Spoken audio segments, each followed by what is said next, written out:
Welcome friends. स्वागत है आप सभी का समृद्धि क्लासेस के ऑनलाइन प्लेटफॉर्म पर, जहां हम चर्चा कर रहे थे हमारे पिछले टॉपिक के बारे में। और हमारा टॉपिक जो था वो था अम्ल, क्षार एवं लवण, एसिड, बेस एंड सॉल्ट। इस टॉपिक के बारे में हम पिछली क्लास से चर्चा करते आ रहे हैं। और जो पिछली क्लास में हमने इसका देखा, मैं आपको एक हल्का सा उसका बता देता हूँ। पिछली क्लास में जो हमने देखा, अगर आपने हमारा पिछली क्लास का वीडियो नहीं देखा हो तो आप डिस्क्रिप्शन बॉक्स में इसका लिंक है, वहां से क्लास का वीडियो देखिए और आपको पूरा अच्छे से समझ आने लगेगा। अम्ल, क्षार एवं लवण जो हमारा टॉपिक था, इसके बारे में हमने इसका थोड़ा सा बेसिक समझा था। ठीक है। उसके बाद हमने अम्ल जो है उसके बारे में समझा था कि ये जलीय विलयन में किस प्रकार के आयन देते हैं। इसके बाद हमने अम्लों के कुछ गुण देखे थे कि इनके गुण किस प्रकार के होते हैं। उसके बाद हमने इनके कुछ उदाहरण देखे थे कि कौन सा अम्ल कहाँ पाया जाता है, किसमें इनके यूज होते हैं। तो हमने इनके यूज भी देखे। अम्लों के हमने प्रकार देखे कि कौन सा हाइड्रोजनी अम्ल है, ऑक्सी अम्ल कौन सा है। उसके बाद हमने देखा जो था प्रबल अम्ल कौन सा है और हमारे पास दुर्बल अम्ल कौन सा है। ये भी हमने पिछली क्लास में पूरी बात की थी। इसके बाद हमने अम्लों के कुछ उपयोग देखे थे, कौन सा अम्ल कहाँ यूज किया जाता है। ऐसे हमारे पास बहुत से थे अम्ल जिनके बारे में हमने चर्चा की थी। ठीक है। तो आज जो हमारा टॉपिक स्टार्ट कर रहे हैं, अम्ल का पूरी चर्चा जो थी हमने पिछली क्लास में कर दी थी। और ये जो टेबल थी इसके माध्यम से मैंने आपको समझाया था अम्ल, इनके प्राकृतिक स्रोत कहाँ से ये हमें प्राप्त होते हैं और इनके उपयोग के बारे में हमने पिछली क्लास में पूरा डिस्कस किया था। ठीक है। तो आप वहां से हमारा वीडियो देखिए पिछली क्लास का।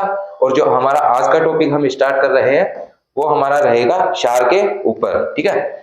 क्षार जो बेस है वो हमारा आज का टॉपिक रहने वाला है। पिछली क्लास में हमने अम्लों के बारे में चर्चा की थी, आज हमारा रहने वाला है क्षार। ठीक है। ये होता क्या है, ये सारी चर्चा आज इस क्लास में हम करेंगे। अम्लों के बारे में हमारी पिछली क्लास में चर्चा हो गई थी। तो क्षार क्या होता है, देखिए क्षार वह पदार्थ होते हैं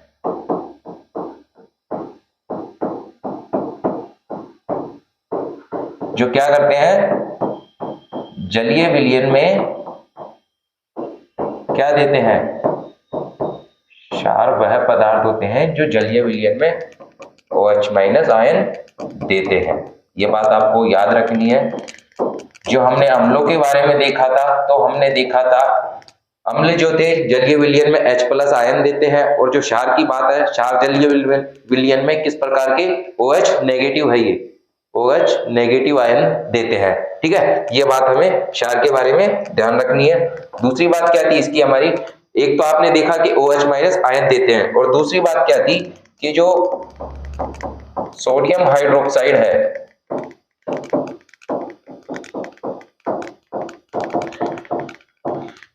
ये क्या करते हैं, अपने जलीय विलयन में क्या हो जाते हैं, अपने जलीय विलयन में विभक्त हो जाते हैं। क्या होते हैं ये, अपने जलीय विलयन में विभक्त हो जाते हैं। तो आपको ये दो बातें क्षार के बारे में थोड़ी याद रखनी है। पहली बात क्या थी, वह पदार्थ जो जलीय विलयन में OH- आयन देते हैं। ठीक है। और दूसरी बात, सोडियम हाइड्रोक्साइड अपने जलीय विलयन में विभक्त हो जाते हैं। ठीक है। अब हम आगे चलते हैं, इनके बारे में कुछ और जानकारी लेते हैं। ठीक है। हम देखते हैं कि क्षार के गुण किस प्रकार के होते हैं। जो क्षारक होते हैं उनके क्या क्या गुण होते हैं ये हम देखेंगे। तो आप बचपन से देखते आ रहे हैं, जैसे अम्ल क्या थे, अम्ल स्वाद में खट्टे थे, वैसे क्षार की बात की जाए, क्षार स्वाद में कैसे होते हैं, ये स्वाद में कड़वे होते हैं।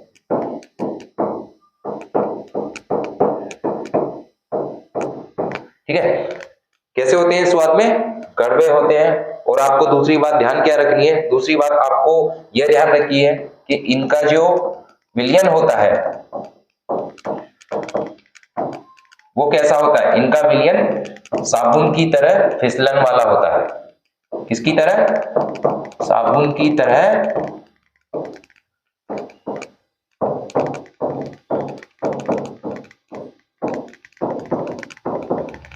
फिसलन वाला होता है। ठीक है, ये दो बातें आपको यहाँ देखनी है। क्षार जो स्वाद में कैसे होते हैं, कड़वे होते हैं, और इनका विलयन साबुन की तरह कैसा होता है, फिसलन वाला होता है।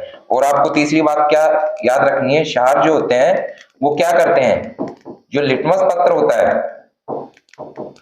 अम्ल क्या करते थे, अम्ल लिटमस पत्र को कैसा करते थे, वो लाल कर देते थे, और जो क्षार होते हैं वो लिटमस पत्र पे कैसा रंग देते हैं, वो इसको नीला करते हैं। क्षार क्या करते हैं, लिटमस पत्र को नीला कर देते हैं, और जब अम्ल को हमने देखा था, अम्लों ने क्या किया, जो लिटमस पत्र था उसको लाल किया। ठीक है, आगे देखते हैं, इसके बारे में थोड़ा और जानते हैं। अब हम देखेंगे क्षार के प्रकार, क्षारकों के प्रकार देखेंगे हम। जो जो बातें हमने अम्लों के बारे में की थी, वही सभी बातें हम क्षारकों के बारे में कर रहे हैं। ठीक है, तो क्षारकों के प्रकार कैसे होते हैं। पहला तो क्या होता है, पहला देखिए, पहला होता है एक प्रबल क्षारक। क्या होता है प्रबल क्षारक, इसके बारे में आपको देखना है। जो क्या होते हैं प्रबल क्षारक, क्या होते हैं, अपने जलीय विलयन में क्या होते हैं, पूर्णतः विभक्त हो जाते हैं, वो क्या होते हैं, वो कहलाते हैं हमारे प्रबल क्षार। ठीक है, तो आपको ध्यान रखना है, जो अपने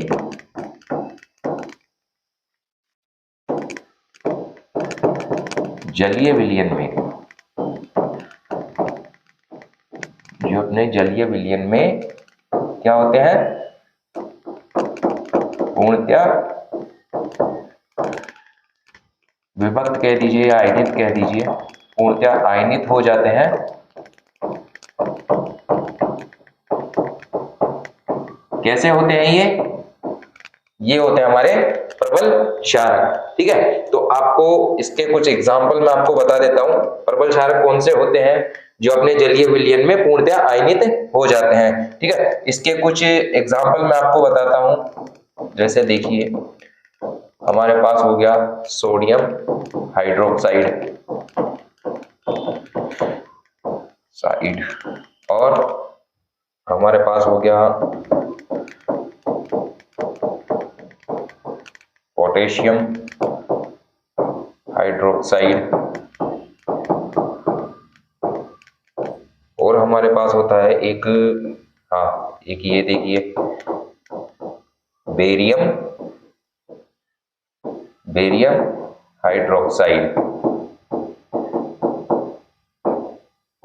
ठीक है, और ये जो सोडियम हाइड्रोक्साइड क्या होता है, ये हमारे पास होता है NaOH। ठीक है, पोटेशियम हाइड्रोक्साइड ये होता है हमारे पास KOH, बेरियम हाइड्रोक्साइड होता है हमारे पास BaOH2।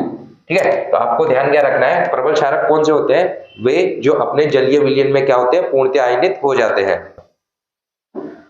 तो प्रबल क्षारक तो आपने देख लिया क्या होते हैं, जो अपने जलीय विलयन में क्या होते हैं, पूर्णतः आयनित हो जाते हैं। इसके एग्जाम्पल कुछ हमने देखे, एक था हमारे पास सोडियम हाइड्रोक्साइड, सोडियम को आपको पता है Na कहते हैं, और अभी हमने पीछे बात की थी कि जो क्षार होते हैं वो क्या करते हैं, OH नेगेटिव आयन देते हैं, ये भी हमने बात की थी। तो ये OH हमारे पास हुआ हाइड्रोक्साइड। तो पोटेशियम हाइड्रोक्साइड, पोटेशियम को कहते हैं K, और यह हमारे पास OH हाइड्रोक्साइड। बेरियम हुआ बेरियम हाइड्रोक्साइड, ये हमारे पास हुआ बेरियम हाइड्रोक्साइड। ठीक है, तो हमने क्या देखा, यहाँ पे क्षारकों के प्रकार देखे। अब हम थोड़ा आगे चलते हैं, प्रबल क्षारक हमने देखा, सेकंड वाला हम देखते हैं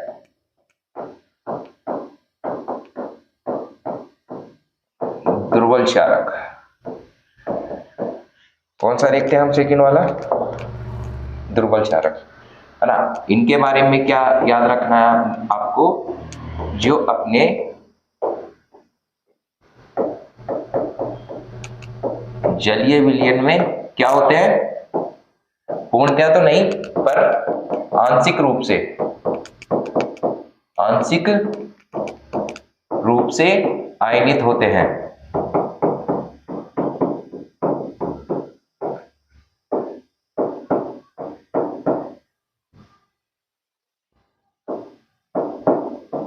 आयनित होते हैं।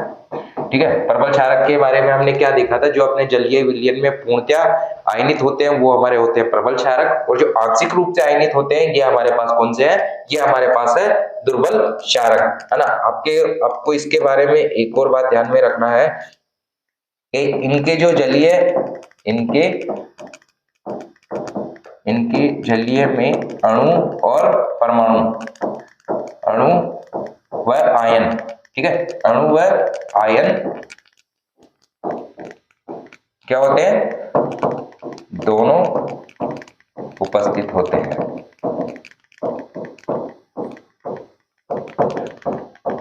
ये भी आपको एक बात ध्यान में रखनी है, ठीक है। दुर्बल क्षारक कौन से, जो अपने जलीय विलयन में क्या होते हैं, आंशिक रूप से आयनित होते हैं, ये हमारे पास दुर्बल क्षारक। और इनके बारे में दूसरी बात क्या हुई, इनके जलीय विलयन में क्या होते हैं, अणु व आयन दोनों उपस्थित होते हैं, ठीक है। तो मैं आपको इनके भी कुछ एक एग्जाम्पल बता देता हूं। जैसे इनके एग्जाम्पल देखेंगे हम, अमोनियम हाइड्रोक्साइड हो गया, अमोनियम हाइड्रोक्साइड। दूसरा एग्जाम्पल देखेंगे हम, हमारे पास आयरन हाइड्रोक्साइड हो गया। थर्ड हम बात करते हैं मैग्नीशियम हाइड्रोक्साइड हो गया।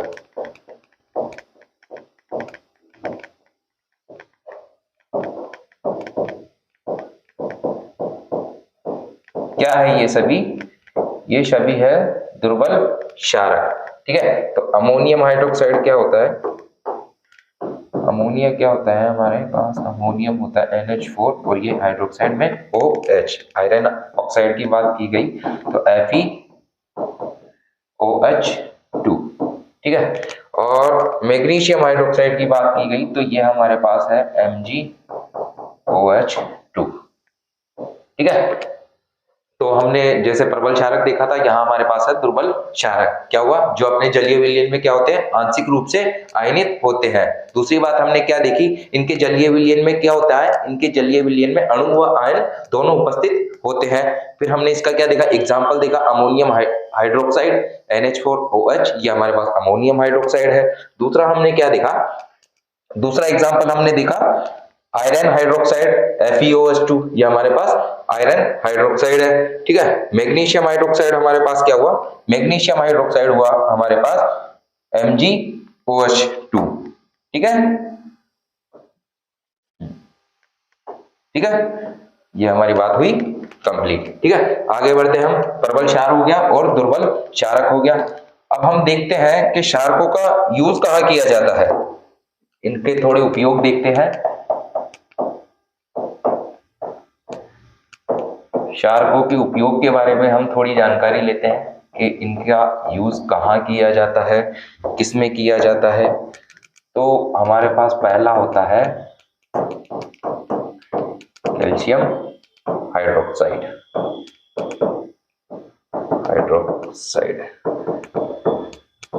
ठीक है। पहला हमारे पास क्या होता है, कैल्शियम हाइड्रोक्साइड। और ये होता क्या है, ये हमारे पास होता है CaOH2, ठीक है, कैल्शियम हाइड्रोक्साइड ये हमारे पास होता है, ठीक है। इसका यूज कहाँ किया जाता है, इसका यूज किया जाता है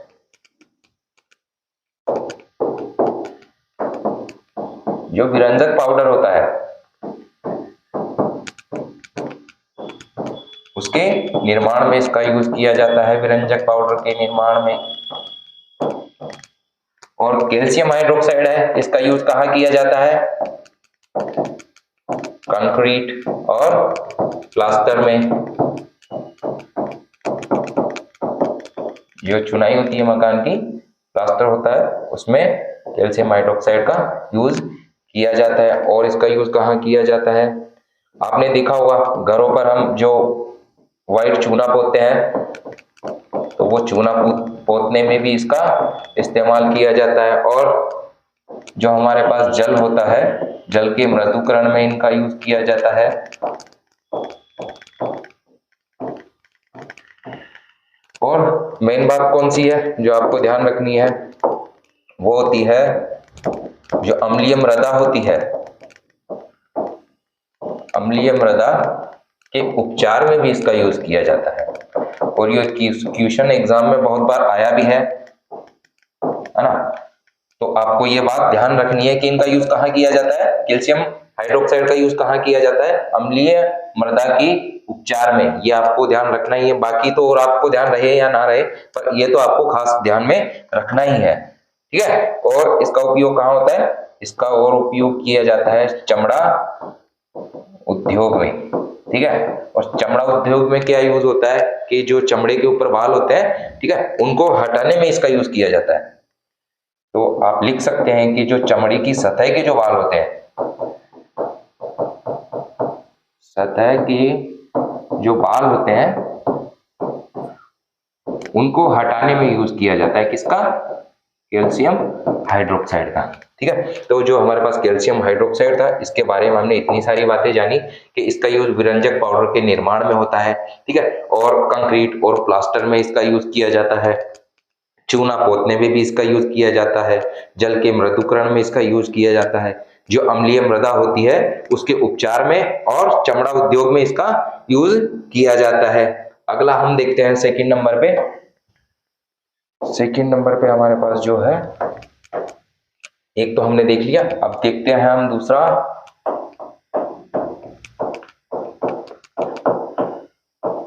दूसरा है हमारे पास मैग्नीशियम हाइड्रोक्साइड, मैग्नीशियम हाइड्रोक्साइड, ठीक है। और ये क्या होता है, इसका यूज कहाँ किया जाता है, इसका आपने देखा होगा ना, जो हमारी एसिडिटी हो जाती है, जब आमाशय में हाइड्रोक्लोरिक अम्ल की अधिकता हो जाती है,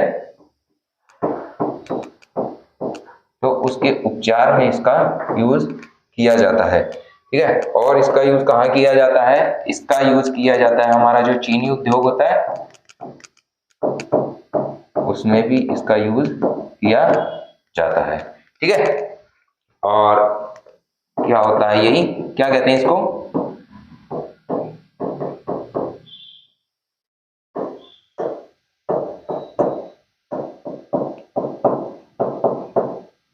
जो अम्लीयता के उपचार में यूज लिया जाता है, वो क्या होता है, मिल्को मैग्नीशिया। जो एसिडिटी हो जाती है, खटी डकारें आने लगती है, उनका यूज करने के लिए कौन सा क्षार यूज में लिया जाता है, वो हमारे पास होता है मैग्नीशियम हाइड्रोक्साइड, ठीक है। चलिए, इसके बारे में इतनी बातें हुई। तीसरा हम देखते हैं आगे हमारे पास। तीसरा है हमारे पास सोडियम हाइड्रोक्साइड।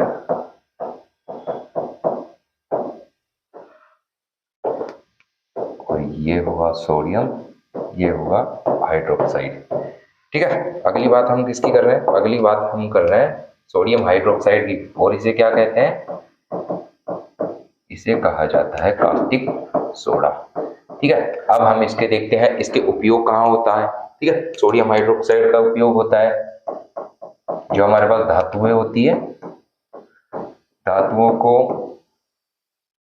धातुओं से क्या होता है, धातुओं से जो ग्रीस लगा हो, उनसे ग्रीस को हटाने में, धातुओं से ग्रीस हटाने में इसका यूज किया जाता है, किसका, सोडियम हाइड्रोक्साइड का। धातुओं से ग्रीस को हटाने में इसका यूज किया जाता है। और दूसरा हमारे पास जो कागज उद्योग होता है, उसमें कागज बनाने में किसका यूज किया जाता है, सोडियम हाइड्रोक्साइड का। और इसका यूज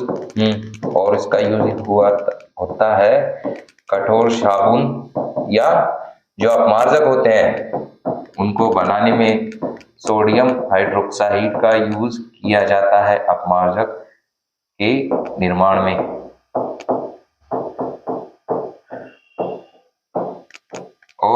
और इसका यूज कहाँ होता है, जो हमारे पास टेक्सटाइल उद्योग होता है, टेक्सटाइल उद्योग में भी इसका यूज किया जाता है, और सोडियम हाइड्रोक्साइड। और इसका यूज होता है हमारे पास घरों की सफाई करने में, घरों की सफाई में। और इसका यूज होता है, ये आपको थोड़ा ध्यान रखना है, ये वाला आपको थोड़ा ध्यान रखना है किसमें इसका मेनली यूज होता है, पेट्रोलियम शोधन में। ठीक है, तो हमारे पास जो सोडियम हाइड्रोक्साइड था NaOH, इसका यूज हमने कहाँ किया, इसका यूज हमने किया कास्टिक सोडा बनाने में, धातुओं से ग्रीस को हटाने में, और कागज बनाने में, कठोर साबुन या अपमार्जक बनाने में, और टेक्सटाइल उद्योग में इसका यूज किया, और पेट्रोलियम के शोधन में भी इसका यूज किया जाता है। ठीक है, हमारे पास हुए 3। आगे बढ़ते हैं, हमारे पास है 4th नंबर पे पोटेशियम हाइड्रोक्साइड।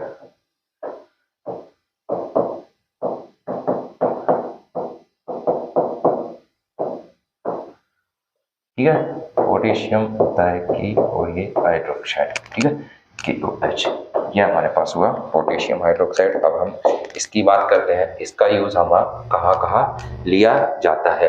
तो इसका यूज किया जाता है जो लेबोरेटरी होती है, प्रयोगशाला में इसका यूज किया जाता है। किस रूप में, अभिकर्मक के रूप में,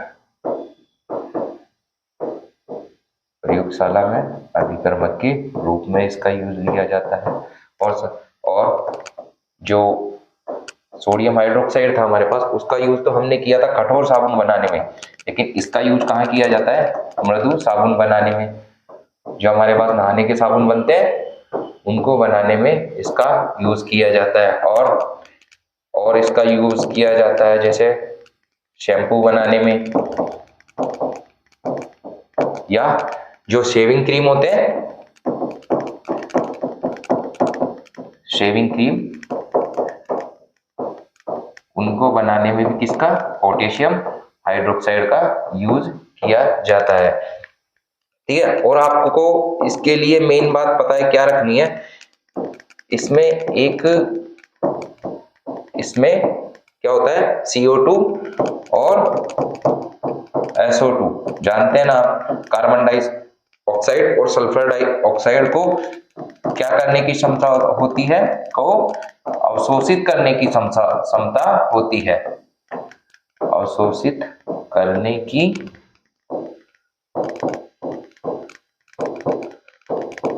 क्षमता होती है। ठीक है, तो ये हमारे पास हुआ पोटेशियम हाइड्रोक्साइड। ठीक है, आपने क्या जाना इसके बारे में, इसका यूज कहाँ होता है, इसका यूज किया जाता है प्रयोगशाला में, किस रूप में, अभिकर्मक के रूप में, और मृदु साबुन बनाने में इसका यूज किया जाता है, शैम्पू बनाने में इसका यूज किया जाता है। ठीक है, और उसके अलावा हमारे पास जो शेविंग के क्रीम होते हैं उनको बनाने में इसका यूज किया जाता है। और ये बात आपको खास तौर पर ध्यान रखनी है जो मैंने आपको यहाँ बताई कि इसका यूज किस में किया जाता है, इसमें क्या होता है, इसमें CO2 और जो SO2 होती है गैस, कार्बन डाइऑक्साइड और सल्फर डाइऑक्साइड, उसको क्या करने की क्षमता होती है, इसमें उसको अवशोषित करने की क्षमता होती है। ठीक है, ये हमारे पास हुए 4। हम आगे बढ़ते हैं, 5th नंबर पे देखते हैं हम, 5th नंबर पे देखते हैं हम कैल्शियम ऑक्साइड।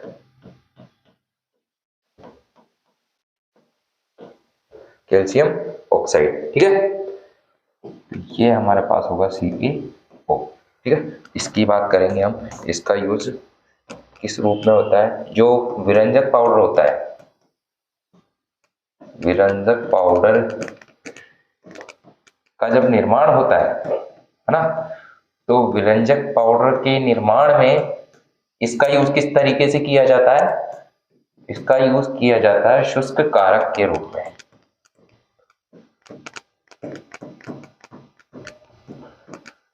ठीक है, तो आपको क्या याद रखना है, जो कैल्शियम ऑक्साइड होता है इसका यूज कैसे किया जाता है, जो विरंजक पाउडर का निर्माण किया जाता है उसमें शुष्क कारक के रूप में इसका यूज किया जाता है। और कैल्शियम ऑक्साइड क्या कहाँ यूज होता है, जो गारा होता है कच्चे मकानों पर लगाया जाता है, तो गारे के एक अवयव के रूप में भी इसका इस्तेमाल होता है। ठीक है, इसके लिए यही 2 बातें जो आपको याद रखनी है, कैल्शियम ऑक्साइड क्या होता है, विरंजक पाउडर के निर्माण में किस रूप में, शुष्क कारक के रूप में इसका यूज होता है, और गारे के एक अवयव के रूप में। 5 हो गए हमारे पास। 6वां हम देखते हैं,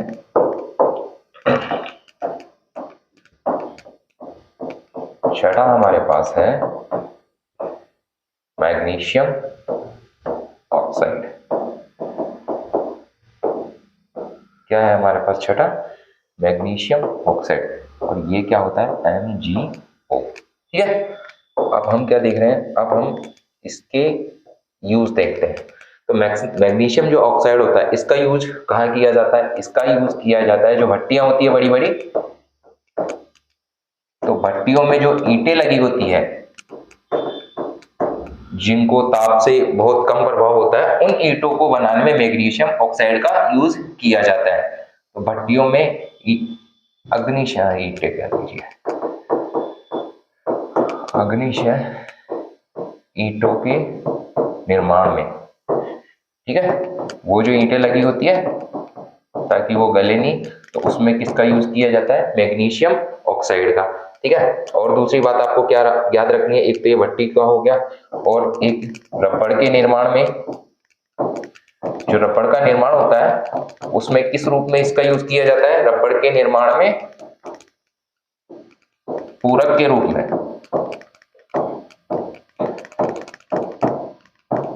इसका यूज किया जाता है मैग्नीशियम ऑक्साइड का।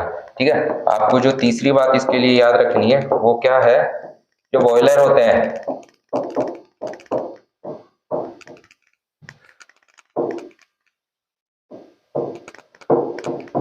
बॉयलरों के प्रयोग में मैग्नीशियम हाइड्रोक्साइड के बारे में हमारी क्या बातें रही? मैग्नीशियम जो हाइड्रोक्साइड होता है, इसका यूज कहाँ किया जाता है? भट्टियां होती है बड़ी वाली, जिनमें क्या किया जाता है? मैग्नीशियम हाइड्रोक्साइड की ईंटों का यूज किया जाता है। इसके मैग्नीशियम हाइड्रोक्साइड से बनी हुई ईंटों का यूज किया जाता है। और रबड़ के निर्माण में किस रूप में इसका यूज होता है? पूरक के रूप में। और बॉयलर के जो प्रयोग होते हैं उनमें भी किसका? मैग्नीशियम हाइड्रोक्साइड का यूज होता है। तो ये हमारी शार्क के लिए बातें हुई। तो आप देखिए हमने क्या क्या देखा आज की क्लास में, मैं आपको एक बार थोड़ा कवर करवा देता हूँ। हमने क्षार के बारे में जाना, कल हमारी अम्लों के बारे में बात हुई थी, आज हमारी बात रही क्षार के बारे में। ठीक है, तो क्षार क्या होते हैं? वह पदार्थ जो जलीय विलयन में कैसे आयन देते हैं? OH negative. ये बात आपको ध्यान में रखनी है, कैसे आयन देते हैं? OH negative. ठीक है, और इसके बारे में दूसरी बात हमने क्या देखी थी? सोडियम जो हाइड्रोक्साइड होते हैं अपने जलीय विलयन में क्या हो जाते हैं? विभक्त हो जाते हैं। इसके बाद जब हम आगे बढ़े तो हमने क्षारकों के गुण देखे, ठीक है, कि इनमें क्या क्या गुण पाए जाते हैं। तो क्षार कैसे होते हैं? स्वाद में कड़वे होते हैं, और इनका जो विलयन होता है किस तरह का होता है? फिसलन वाला होता है। कैसे? साबुन की तरह। ठीक है, क्षार क्या करते हैं? जो लिटमस पेपर होता है उसको कैसा कर देते हैं? उसको नीला करते हैं। ठीक है, फिर जो हमने आगे देखा वो हमारे पास था क्षारकों के प्रकार, कि किस प्रकार के होते हैं क्षारक। उसमें हमने पहला देखा, एक तो हमारे पास था प्रबल क्षारक। ठीक है, तो जो प्रबल क्षारक था वो क्या थे? जो अपने जलीय विलयन में क्या हो गए थे? पूर्णतया आयनित हो जाते हैं। वो कैसे होते हैं हमारे पास? प्रबल क्षारक। इसके कुछ एग्जांपल हमने यहाँ देखे, सोडियम हाइड्रोक्साइड हो गया, पोटेशियम हाइड्रोक्साइड हो गया, बेरियम हाइड्रोक्साइड हो गया। ये कैसे थे? सभी प्रबल क्षारक। इसके बाद हमने आगे देखा दुर्बल क्षारक के बारे में, कि दुर्बल क्षारक क्या होते हैं? जो अपने जलीय विलयन में क्या है? पूर्णतया तो नहीं पर आंशिक रूप से क्या हो जाते हैं? आयनित हो जाते हैं। ये हमारे पास कैसे थे? ये हमारे दुर्बल क्षारक थे। और दूसरी बात जो हमने इनके बारे में ध्यान रखी वो क्या थी? कि इनके जलीय विलयन में क्या होते हैं? इनके जलीय विलयन में अणु व आयन दोनों उपस्थित होते हैं। ये बात मैंने आपको यहाँ बताई। इनके जलीय विलयन में क्या होता है? अणु व आयन दोनों उपस्थित होते हैं। इनके कुछ एग्जाम्पल हमने यहाँ देखे। ये इनके एग्जाम्पल रहे, जो अमोनियम हाइड्रोक्साइड हो गया, आयरन हाइड्रोक्साइड हो गया, और मैग्नीशियम हाइड्रोक्साइड हो गया। ये सभी कैसे थे? ये सभी दुर्बल क्षारक थे। ठीक है, इसके बाद जो हम आगे बढ़े तो हमने क्या देखे? हमने देखे क्षारकों के उपयोग, कौन सा क्षारक क्या उपयोग में लिया जाता है। तो इसमें हमने क्या देखा? हमारे पास पहला था मैग्नीशियम हाइड्रोक्साइड। ठीक है, तो सॉरी कैल्शियम हाइड्रोक्साइड। ठीक है, तो इसका कहाँ यूज हुआ? विरंजक पाउडर के निर्माण में, कंक्रीट और प्लास्टर में, चूना पोतने में, जल के मृदुकरण में, और ये जो आपको मेन बात ध्यान में रखनी थी, अम्लीय मृदा के उपचार में, और चमड़ा उद्योग में, जो चमड़े की सतह के बाल होते हैं उनको हटाने में किसका यूज होता है? कैल्शियम हाइड्रोक्साइड का। और ये बात आपको ध्यान रखनी है, एग्जाम में बहुत बार पूछा भी जाता है कि अम्लीय मृदा के उपचार में किसका यूज किया जाता है। तो वो आपके पास क्या होता है? Sodium sorry calcium hydroxide. आगे देखते हैं, आगे हमने देखा दूसरा हमारे पास था मैग्नीशियम हाइड्रोक्साइड, और इसका यूज कहाँ किया गया, इसका यूज किया प्रति अम्ल के उपचार में, यानी जो एसिडिटी होती है उसके उपचार में किसका यूज किया गया, मिल्को मैग्नीशिया का या फिर मैग्नीशियम हाइड्रोक्साइड का। ठीक है, और इसका यूज कहाँ हुआ मैग्नीशियम हाइड्रोक्साइड का, जो चीनी उद्योग होता है, चीनी बनाई जाती है, उसमें किसका यूज हुआ, मैग्नीशियम हाइड्रोक्साइड का। हम तीसरा आगे बढ़े तो हमारे पास आया सोडियम हाइड्रोक्साइड, और सोडियम हाइड्रोक्साइड का यूज इसे कहते क्या है, कास्टिक सोडा भी कहते हैं, और इसका यूज किस में किया, धातुओं से जो ग्रीस होता है उसको हटाने में, कागज के बनाने में, कागज उद्योग में, है ना, कठोर साबुन या अपमार्जक जो होते हैं उनको बनाने में इसका यूज किया जाता है, टेक्सटाइल उद्योग में और घरों की जो सफाई होती है उनमें इसका यूज होता है। और जो बात ध्यान में रखने वाली थी वो क्या थी, पेट्रोलियम शोधन में भी इसका यूज किया जाता है। क्या था ये था हमारे पास सोडियम हाइड्रोक्साइड। ठीक है, आगे हम बढ़े तो हमारे पास 4th नंबर पे आया पोटेशियम हाइड्रोक्साइड, ठीक है, KOH। और ये क्या था, इसका यूज कहाँ हुआ, प्रयोगशाला में, किस रूप में, अभिकर्मक के रूप में, और मृदु साबुन बनाने में, ठीक है, शैम्पू बनाने में, शेविंग क्रीम बनाने में, इन सब में किसका यूज हुआ, पोटेशियम हाइड्रोक्साइड का। और जो बात ध्यान में रखनी थी वो क्या थी कि इसमें जो कार्बन डाइऑक्साइड और सल्फर डाइऑक्साइड को अवशोषित करने की क्षमता होती है, वो क्या था हमारे पास, पोटेशियम हाइड्रोक्साइड। ठीक है, जब हम आगे बढ़े तो हमने देखा हमारे पास क्या था, कैल्शियम ऑक्साइड, और इसका यूज हमने देखा जो विरंजक पाउडर का निर्माण होता है उसमें किस रूप में, शुष्क कारक के रूप में किसका यूज किया जाता है, कैल्शियम ऑक्साइड का, और गारे के एक अवयव के रूप में भी किसका यूज होता है हमारे पास, कैल्शियम हाइड्रोक्साइड का। और फिर 6 नंबर पे हमारे पास आया मैग्नीशियम ऑक्साइड। ठीक है, इसका यूज जो भट्टियां होती है उनमें जो ईंटें बनाई जाती है वो किसकी बनाई जाती है, मैग्नीशियम हाइड्रोक्साइड की। ये क्या करती है, बहुत ताप को सहन करने की क्षमता रखती है, तो वो किससे बनाई जाती है, मैग्नीशियम हाइड्रोक्साइड से। और रबड़ के निर्माण में इसका यूज किया जाता है, और बॉयलरों के प्रयोग में भी किसका यूज किया जाता है, मैग्नीशियम हाइड्रोक्साइड का। तो आज जो हमने सारी बातें की वो सारी बातें हमारी किसके ऊपर थी, वो सारी बातें हमारी थी क्षारकों के लिए। कल जो हमने बात की थी अम्लों के बारे में की थी। अब जो हम नेक्स्ट क्लास में बात करेंगे वो हमारा रहेगा पीएच स्केल के बारे में और लवणों के बारे में, और जो हमारा ब्लीचिंग पाउडर है उसके बारे में, ये हमारी नेक्स्ट क्लास में रहेगा। बाकी मैंने अम्ल के बारे में और क्षार के बारे में आपको वो सारी बातें बता दी जो आपके एग्जाम के तरीके से आपके लिए इंपॉर्टेंट होनी चाहिए थी। अगर आपने हमारा पहले वाला अम्ल वाला वीडियो नहीं देखा है तो डिस्क्रिप्शन बॉक्स में उसका लिंक है, आप वहां से वो वीडियो देखिए और आपका ये पूरा टॉपिक अच्छे से क्लियर होने वाला है। ठीक है, और जो जैसे ही हमारा टॉपिक खत्म हो जाएगा इसकी क्या है, जो नोट्स के पीडीएफ है वो आपको हमारे टेलीग्राम चैनल पर समृद्धि क्लासेस, हमारा एक टेलीग्राम चैनल है, वहां आपको अपलोड करवा दी जाएगी। ठीक है, तो आपके लिए इतना ही आज की हमारी क्लास में। बाकी आपको वीडियो पसंद आया हो तो वीडियो को एक लाइक कीजिएगा, दोस्तों के साथ शेयर कीजिएगा, और यदि आप हमारे चैनल पर नए हैं तो आपको करना क्या है, चैनल को सब्सक्राइब करना है। ठीक है, बाकी हम मिलते रहेंगे। हमारा ये टॉपिक अभी खत्म नहीं हुआ, इसके लिए हमारे पास अगली क्लास के लिए हम फिर से मिलेंगे आपसे और इस टॉपिक को खत्म करने का करेंगे ट्राई। एक क्लास में शायद थोड़ा लंबा हो जाए, एक क्लास में नहीं हो पाया तो 2 क्लास में खत्म करेंगे। बाकी ये जो हमारा टॉपिक है आपके लिए बहुत अच्छे से हमने आपको समझाने की कोशिश की है और उम्मीद है आपको समझ में भी आया होगा।